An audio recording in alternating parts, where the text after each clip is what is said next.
just a little bit more than an hour ago, the Israelis bombed the central fruit market in Gaza City, and we had a mass influx of about 50 injured and between 10 and 15 killed.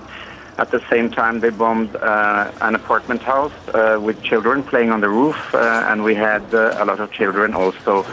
So this is really like seen from the Dante's Inferno. It's like hell here now, and it's been bombing all night.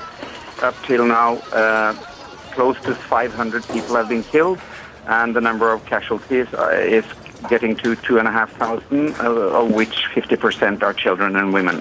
Are your hospitals reaching capacity? Can you deal with these people? We have been doing surgery around the clock. I just talked to one of my colleagues in the ICU who has not been sleeping for 3 days, and the hospital is completely overcrowded. We're running 6-7 ORs, and there are injuries you just don't want to see in this world. Children coming in with open abdomens and legs cut off. We just had a child we had to amputate both legs and the arm. And the only crime they have done is being civilians, the Palestinians living in Gaza. The relief now is not more doctors and more drugs. The relief now is to stop the bombing immediately. This cannot go on. It's a disaster.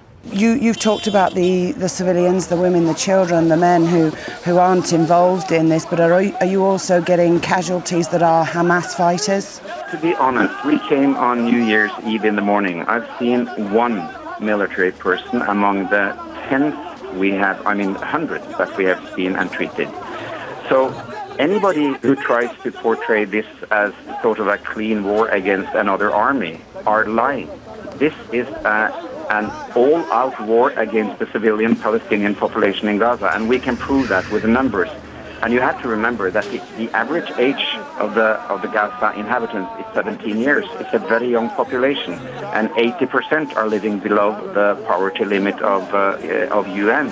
So this is a poor and very young people, and they are able to escape absolutely nowhere because they cannot flee like other populations can in wartime because they are fenced in and they are in a cage.